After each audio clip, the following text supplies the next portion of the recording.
انا اللي غلطانه يا رضا، انا اللي غلطانه. اديتك لواحد مش بني ادم. طلب مني الكلب، واحد اسمه مصطفى من عندنا من المنصوره، طلب مني الكلب يجوزه للكلبه فرنسا، هي الكلبه بتاعتي اصلا هي ورد. انا اديته الكلب يا جماعه، انتوا شايفين كلبي كان عامل ازاي، قوته كانت عامله ازاي، وجسمه كان عامل ازاي. وديته ليه؟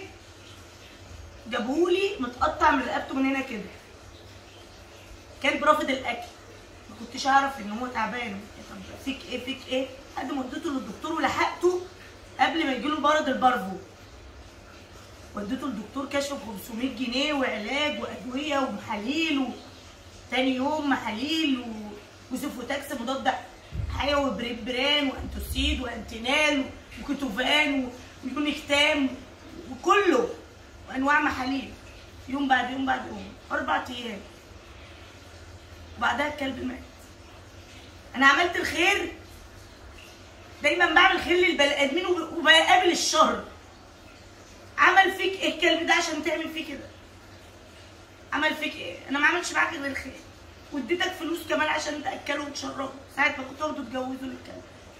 منك لله يا مصطفى، منك لله.